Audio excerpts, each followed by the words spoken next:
صحیح بخاری کی حدیث نمبر 5۔ رسول اللہ صلی اللہ علیہ وسلم نزول قرآن کے وقت بہت سختی محسوس فرمایا کرتے تھے، اور اس کی علامتوں میں سے ایک یہ تھی کہ یاد کرنے کے لیے آپ اپنے ہونٹوں کو ہلاتے تھے۔ ابن عباس رضی اللہ تعالی عنہ نے کہا، میں اپنے ہونٹ ہلاتا ہوں جس طرح آپ ہلاتے تھے۔ سعید کہتے ہیں، میں بھی اپنے ہونٹ ہلاتا ہوں جس طرح ابن عباس رضی اللہ تعالی عنہ کو میں نے ہلاتے دیکھا۔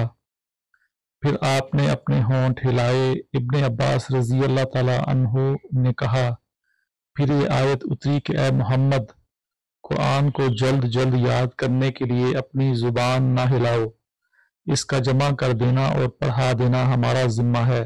ابن عباس رضی اللہ عنہما کہتے ہیں، یعنی قرآن صرف آپ صلی اللہ علیہ وسلم کے دل میں جما دینا اور پڑھا دینا ہمارا ذمہ ہے، پھر جب ہم پڑھ چکیں تو اس پڑھے ہوئے کی اتباع کرو۔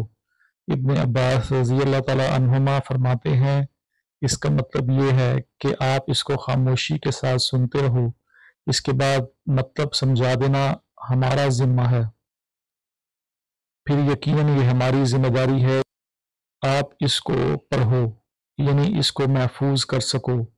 چنانچہ اس کے بعد جب آپ صلی اللہ علیہ وسلم کے پاس جبرائیل علیہ السلام وحی لے کر آتے تو آپ توجہ سے سنتے، جب وہ چلے جاتے تو رسول اللہ صلی اللہ علیہ وسلم اس وحی کو اس طرح پڑھتے جس طرح جبرائیل علیہ السلام نے اسے پڑھا تھا۔